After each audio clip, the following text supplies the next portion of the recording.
Ladies and gentlemen, welcome to the Garage Gym Athlete Podcast. Jerred Moon here with Joe How you doing, man? Courtney. It's What's been a up, while. Joe?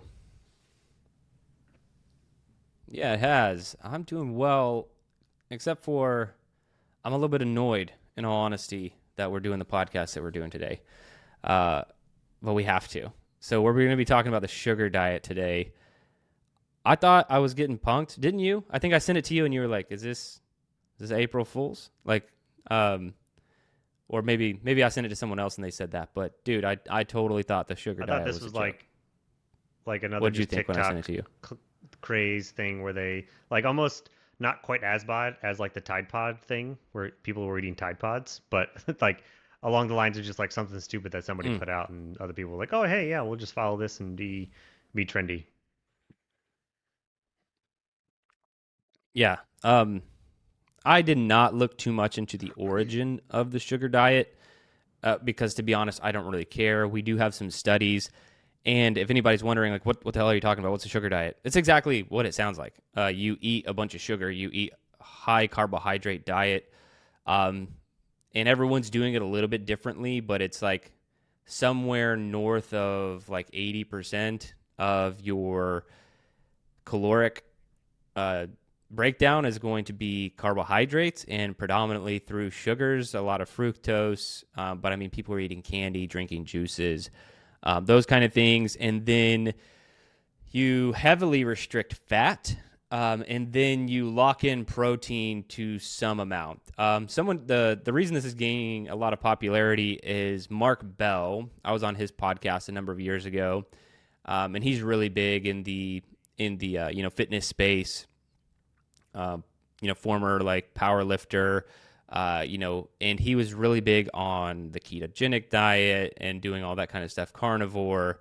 And now he's on the sugar diet, complete opposite direction. And he's reporting all these things of like, he's on the sugar diet and he's losing weight and fat and he loves it and it's great and all this stuff. So I think he's the main driver as someone who's really big in the industry. I think he's the main one who's like pushing, not like he didn't invent it, he got it from somewhere else, but like I think that's the reason it's gaining a lot of attention right now, is just the sugar diet. So it is what it sounds like. You can do your own research on if you want to try this, you can do your own research on how to implement that. That's not what this podcast is about. This podcast is more about kind of breaking down the sugar diet and kind of our thoughts on it. And Joe found a pretty interesting study um, called Dietary Protein Restriction Elevates FGF21 Levels and Energy Requirements to Maintain Body Weight in Lean Men.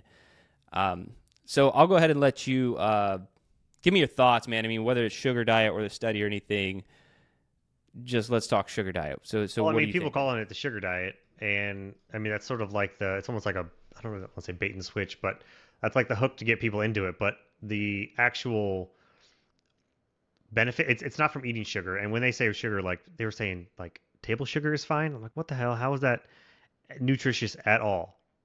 Everything, man. Like I was watching people are putting like sugar all over bananas and then drinking orange juice with it. I'm just like, it's and I'll admit my own bias here. Okay, so like I'm open to new things. I really am. I keep an open mind. Like if you tell me this is the new thing, I'm never shut anything down. I'm like, okay, well let's talk about it. Let's research it. Um, but I am struggling with this one. I'm keeping an open mind, but I'm struggling with it as someone who's had a lot of issues with carbohydrate, like too high carbohydrates.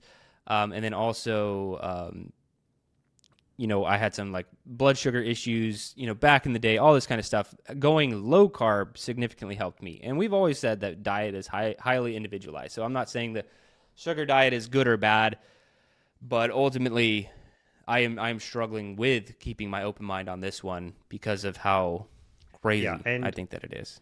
as But did yeah. you want to talk about study or other thoughts right now first?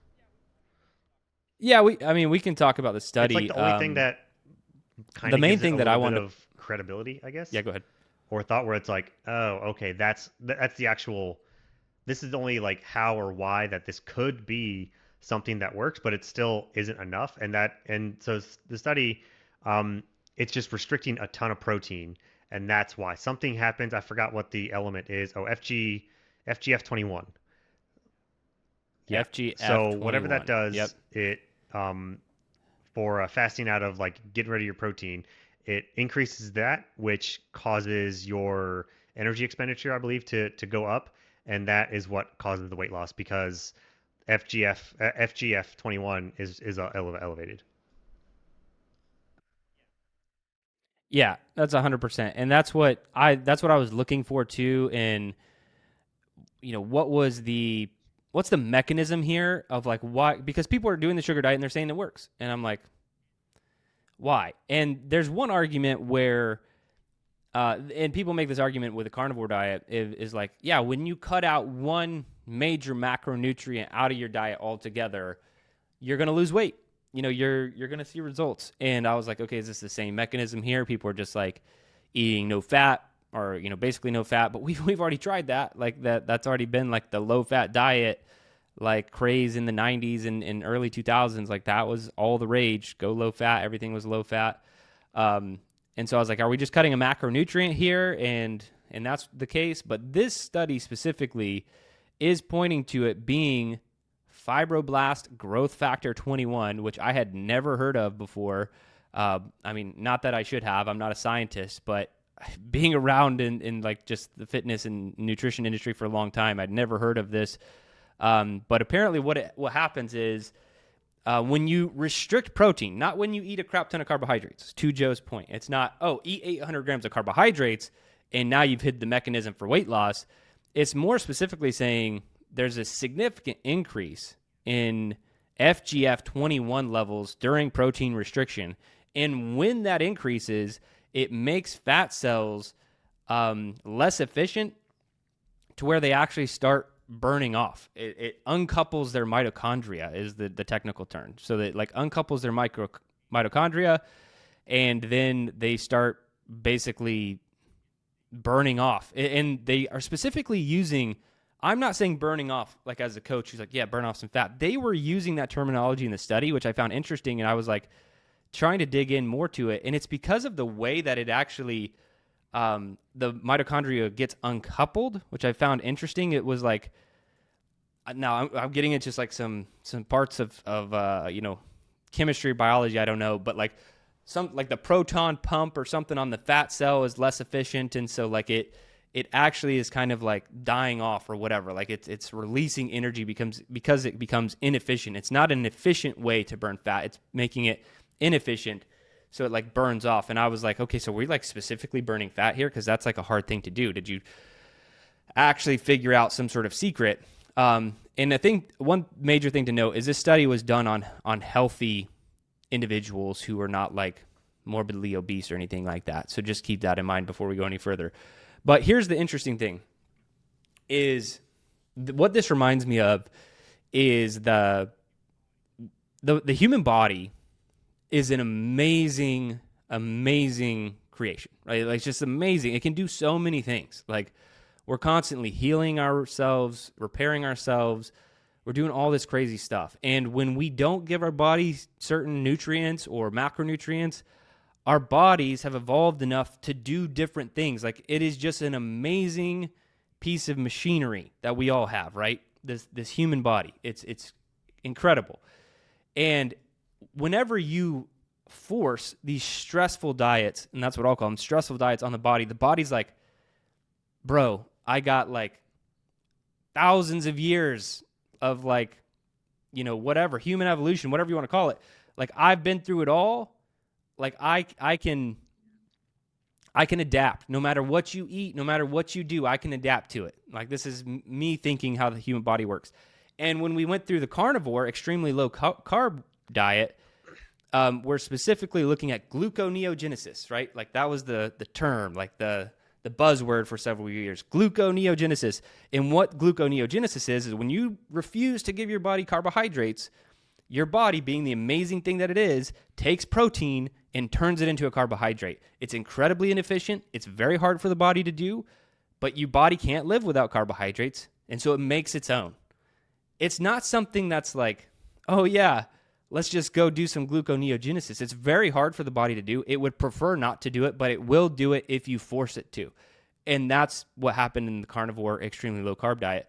And now we're like on the other side of that. We're like, okay, let's give you really, really restrict your protein, give you a crap ton of carbohydrates.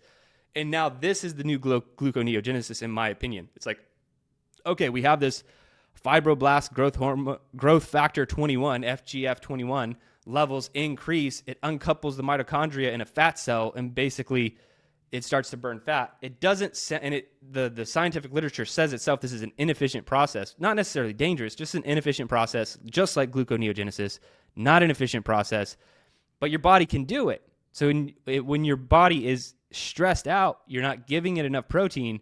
It's like, don't worry, I can handle basically anything you throw at me. And so then your body figures it out and it goes through this process. My point in saying all of that is just like, why? Why do we have to, like, why can't we just eat like a normal person? You know what I mean? Like, why do we have to go to all these extremes? I don't care if it's sugar diet or carnivore. I don't want some rarely known chemical or compound or human process to be stressed going back to like our caveman days when they couldn't eat, like for days at a time or whatever. I don't need to like call on my ancestry that hard for a mechanism that's inside of my body that no one even knows about to be able to like lose weight. Like, are we really at that point? Is that even necessary? That's ultimately like my main, like, what the hell are we doing as a human species? Like, why is this even a thing? All these extreme nutrition protocols, diets, and the stress diets that you're talking about, is they always try to like cite an older civilization or indigenous population that ate this certain way and how it did for them and whatnot. But I feel like if you go back far enough and you would take a year out of someone's life, in that same year, those people were probably, for a couple of weeks, they could have been a carnivore. For a couple of weeks, they were probably a vegetarian. For a couple of weeks, they were probably high sugar. A couple of weeks, they were probably high fat, just because it's just whatever was available. And that's goes back to your point of the body's adapting because it's using what it has, but we don't have to do that anymore.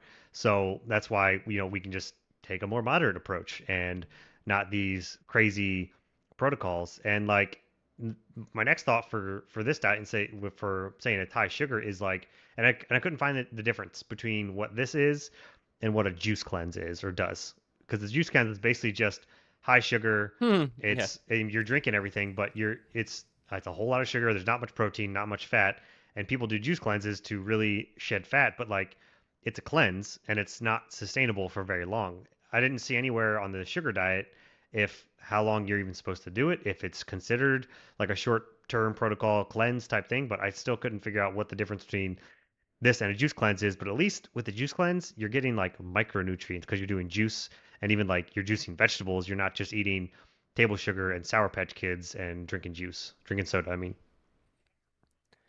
Well, that's what was blowing me away when I first heard about it. I was like, because it was funny to watch the evolution of the carnivore diet just from like our perspective, where they were like, your body only needs meat, idiots. You're all idiots. You only need meat. And then what's that guy? He's like the big like Salah Paul something. He's like the MD, the carnivore doctor, whatever. The Paul, I don't know. It doesn't matter. But yeah. I don't know. I know people know who I'm talking about, but I barely know who I'm talking about.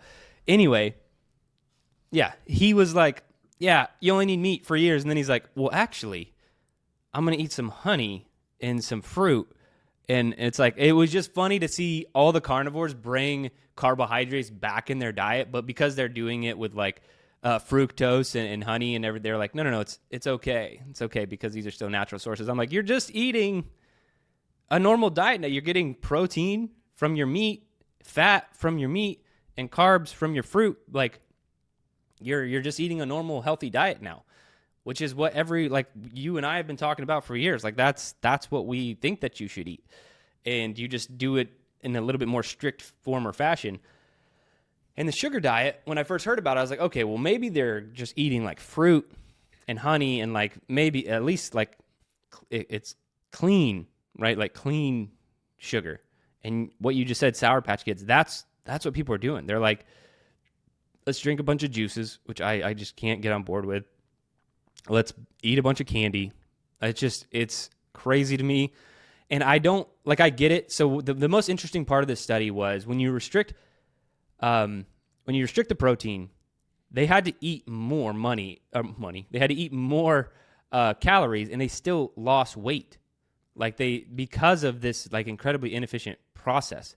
So like they're eating more. They're eating a lot more, but because they've restricted protein and the mitochondrial uncoupling is such a powerful process that they're able to eat more and they're still losing weight, which is crazy to me. Because you know what else happens when like someone's sick or they have cancer is is like a rapid weight loss. Like that's one of the main like things where you're starting to get concerned is like, did you lose a lot of weight for no reason? And I'm not saying that it's dangerous like that, but it's like, is it that rapid to where like this is concerning, you know? Cause I feel like there's in any capacity, just what I know, like on my, on the coach who's been doing this for so long is like, anytime that something happens too fast, there's a metabolic or biological cost. Even if we're unaware of it right now, there is a cost. There's no such thing as an easy button. Like all the stuff with Ozempic, like I've just been kind of watching and waiting. Like I don't really know. I'm like, I've heard both sides of the story. It's perfectly safe. It's fine.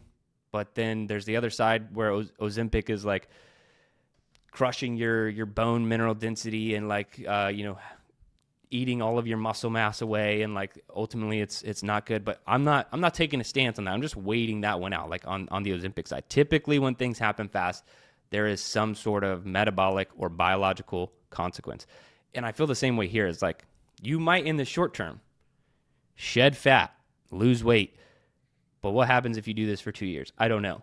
And I don't know. I will never experiment with this one. I've tried every single diet out there. I've done low carb. I've tried carnivore. I did vegan, just a normal diet. I've tried them all. This one I won't touch just because I know like my body does not respond well to high carbohydrates. And the fact that this study specifically is done on healthy people and all the people on YouTube and the internet who are doing it seem to be metabolically healthy. They're got all this information out there while they're not trying to be harmful. If someone is very metabolically unhealthy and 100 pounds overweight and they start the sugar diet, I don't know what happens. Like say they already are insulin resistant. What happens when you start shoving 800 grams of carbohydrate? Yeah, like what happens then? I don't know. I don't want to find out, and I don't want to be a part of it. I just can't see. I'd love to get like Ben Bickman's thoughts on this specifically. Maybe he's done some content already. That's someone I'll be paying attention to as the sugar diet gains more popularity. But I think this is wild. I wouldn't touch it. I won't try it. And that's just has to do with me specifically. It's not because I'm closed-minded towards a new diet strategy, but this one's pretty wild, and I can't get on board with it. I'm not going to give it a shot. Closest thing I would come is a juice cleanse, and that would have an end date. I'd probably only do it for like a week just to see what happens, and I know that after that, yeah, those are typically a couple I've days. done Yeah, like a bone broth cleanse before, where all I had is bone broth for like 48 hours, and it was great. But like, I'm not going to do that for a long period of time. I still need to eat. Um, Another thing that reminded me of this, so because of the after I got that study about the protein part, about okay, this low protein is triggering this, is it made me think of something I heard about like 10 years ago, and that was protein fasting. But that is like a 1 to 2 day thing where you're going, it's almost like the um think keto but with protein. You're going like 15, 20 grams of protein in a day, and that's it. And it does something with, I didn't look too much into it, but I know protein fasting is a thing, and some people will do it for like 1 day of the week, and it does, there is some evidence, I guess, that there's inflammation, fat loss, improvements, stuff like that. So that's sort of maybe like I'm just trying to do like the mental gymnastic as to how and why this low sugar or this sugar diet became a thing. But if you just peel back and think about the more of the actual logic of it, like maybe if you really wanted to see how this sort of thing would go, just do like a protein fast for a day and work in a protein fast maybe once a week, maybe once every other week, and see how that goes, just to see if there is a benefit to having interspersed low protein, but at least you're still eating normal food, not just sugar. yeah, and I mean, how long it's taken the fitness industry to get everyone to understand the importance of a high protein diet, and we're there, and now we're like, actually, no, don't. You don't need protein. If you want to lose weight, And that's been the main thing. If you want to lose weight, you're supposed to have higher amount of protein because it's more metabolically demanding for your body to process and digest protein, and it spares your muscles from having to like waste away essentially. Like, and that's what I'd be afraid of here is muscle loss specifically. And here's the deal: I don't know much about Mark Bell. I do know he has been on steroids a significant portion of his life. He's very open about it, so I'm not throwing any shade. I'm not aware of his current situation. Okay, so whether he's on TRT or still doing steroids, I have no idea. But that's just something to keep in mind when you look at somebody like Mark Bell and you're like, he's doing the sugar diet and he's crushing it. If he's building muscle mass somehow on 100 grams of protein when he's over 200 pounds body weight, like maybe it's a chemical compound he's injecting in his butt. Maybe it doesn't have a lot to do with the diet. You know, we have to like look at all aspects of this before you go off and be like, yeah, I'm as someone who's maybe not that metabolically healthy and I'm not on TRT or steroids, I'm going to try this diet.